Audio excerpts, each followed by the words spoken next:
Hi guys, இன்றைக்கி நம்ம மல்லி பொங்கல் எப்படி பண்ணுறதுன்னு சொல்லி பார்க்கலாம். இதுக்கு 1 டம்ளர் பச்சரிசி எடுத்திங்கன்னா 1 டம்ளர் பாசிப்பருப்பு எடுத்துக்கோங்க.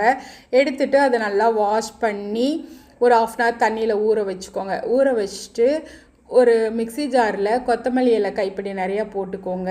கொஞ்சமாக கருவேப்பிலை போட்டுக்கோங்க. 2 பச்சை மிளகாய் போட்டு மிக்சியில் போட்டு அரைச்சி பேஸ்ட் ஆக்கி வச்சுக்கோங்க. குக்கரில் நம்ம கழுவி வச்ச அரிசியும் பருப்பையும் போட்டு இந்த கொத்தமல்லி பேஸ்ட்டையும் அதோட ஆட் பண்ணிக்கோங்க. 1 டம்ளருக்கு 2 டம்ளர் தண்ணி ஊற்றுவோம் இல்லையா, அதோட எக்ஸ்ட்ரா 1 டம்ளர் தண்ணி ஊற்றிக்கோங்க.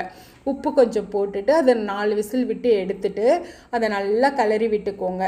இதுக்கு ஒரு தாளிப்பு கொடுத்துடலாம். அதுக்கு ஒரு கடாயில் நெய் ஊற்றிக்கோங்க. இதுக்கு தாராளமாக நெய் ஊற்றினீங்கன்னா செம்மையாக இருக்கும். நெய் ஊற்றிட்டு முந்திரி பருப்பு போட்டு வறுத்துக்கோங்க.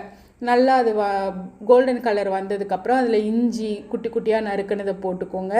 போட்டுட்டு கருவேப்பிலை போட்டுட்டு 1 ஸ்பூன் மிளகு, 1 ஸ்பூன் சீரகம், கொஞ்சம் பெருங்காயத்தூள் போட்டு நல்லா தாளித்து நம்ம பொங்கலில் கொட்டி கலரி எடுத்தோம் அப்படின்னா சூப்பரான மல்லி பொங்கல் ரெடி.